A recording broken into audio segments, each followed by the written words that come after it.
So that's a really long title. In layman's terms, can you summarize basically what you have discovered with these other scientists?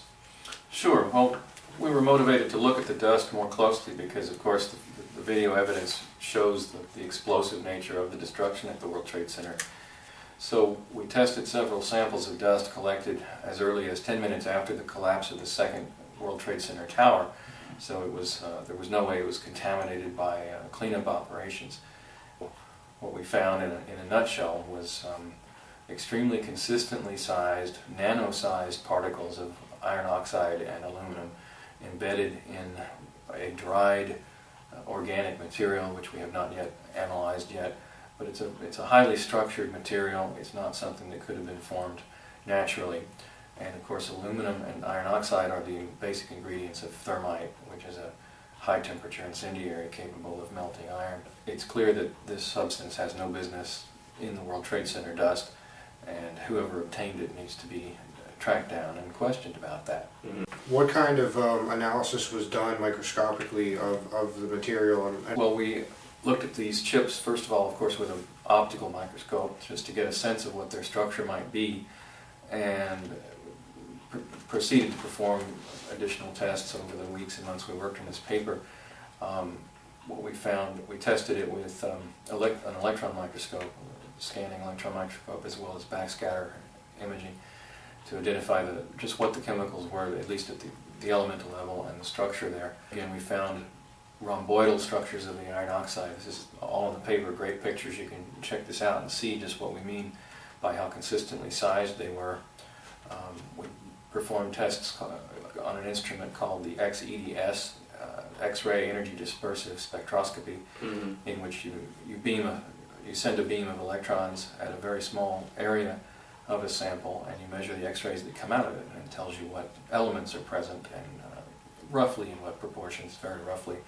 And so again, we found iron and oxygen and aluminum and carbon from this organic material, and various traces of other elements which are consistent, although not conclusively proven, consistent with materials used to modify the properties of a thermitic incendiary. And so you did a comparison between that and what could be termed commercial demolitions material. You heated the substance and compared the reactions and wattage? We heated the material in two different ways. In one case, we used a device called a differential scanning calorimeter, which measures the heat that we were putting into the material and how much heat it's putting back out. And we found that the material spiked. It sort of went off, you could say, although it didn't cause a bang. This is the graph you're talking about here. Yes. So this blue line then is the dust from the Trade Center tower. Yes. Correct. And as you can see, and it's this red line is a nanothermite composite, or what is this right here? That's from the literature on these aluminothermic substances. Yes, showing the energy release. So this one's releasing at a much lower temperature, and it spikes a lot quicker as well. Yes. What other types of tests should be done?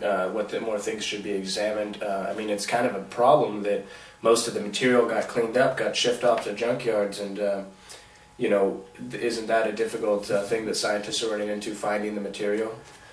Yes. Well, of course, the authorities have permission to let us test, you know, thousands of tons of the dust, mm-hmm. if they wanted to let us do that. And I don't know to what extent people have requested that. It seems pretty clear based on the way authorities handle all the other evidence that they're not going to let us do that. But we're making more casual inquiries, trying to find people who saved dust, just like the samples that we found. So we need more scientists then to peer review this material. More samples, more scientists, more publications to look at this.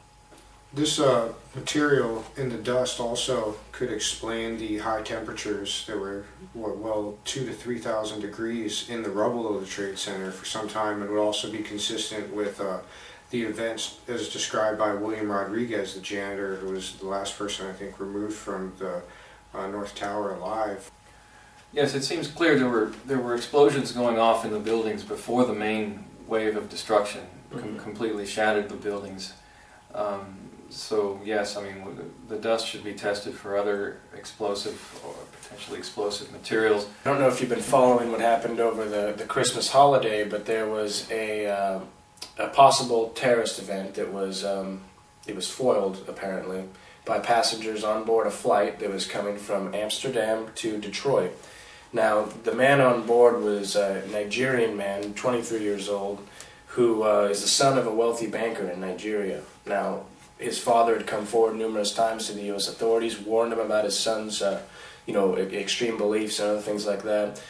He was on a watch list. This man still got on a plane with what they called a military-grade bomb, acetone-based bomb. I don't know if you've heard about this, or do you have any comments on the situation? A terrorist who wants to do harm and scare people about the whole thing could issue some warnings and then set off a bomb like that in a town square, or in a train station, like NATO authorities did throughout the 60s and 70s. Sure. Operation Gladio. Sure. Why do you need to go to the trouble to go through airport security and then set the thing off? That doesn't really make a lot of sense. Yeah.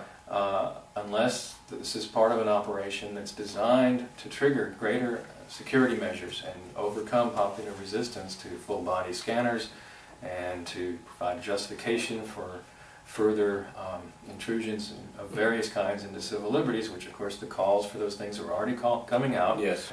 So you're saying there's a possibility that there's some type of agenda to scare people into submission, to make them give up their liberties that they otherwise wouldn't give up under normal circumstances. Exactly. It's known to work quite well to drive the population into the hands of the very authorities that are actually behind the attacks. Uh-huh.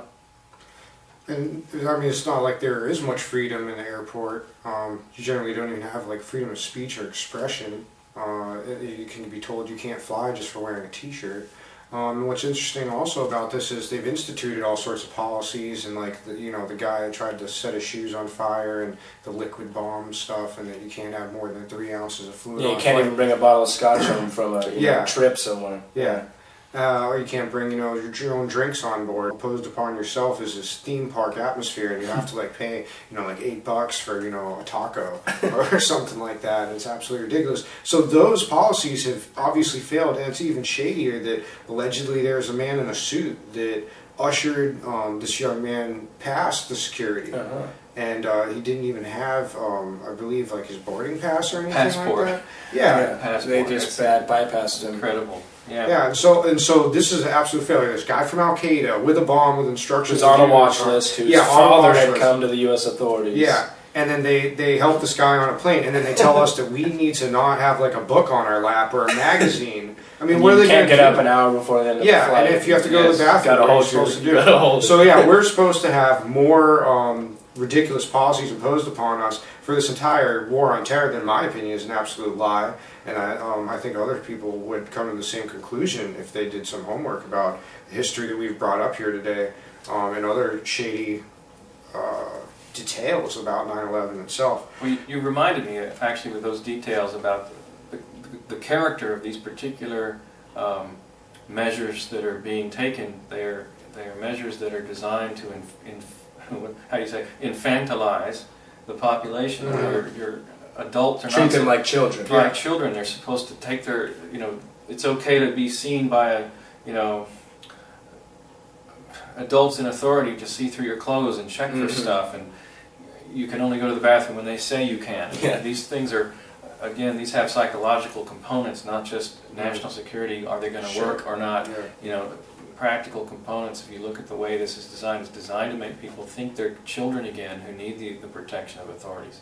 Well, and then you wonder, where's it going to lead? Because the stricter these things become, the more the enemy will have to evolve in order to accomplish anything, whatever legitimate enemy there is. Or, what was the paper that just came out with the redactions that weren't redacted properly? Yeah, the TSA. Or TSA, yeah. The Transportation Security Administration. Their document just got released about all of the ways to get through security, what's used by members of the Central Intelligence Agency and other intelligence groups.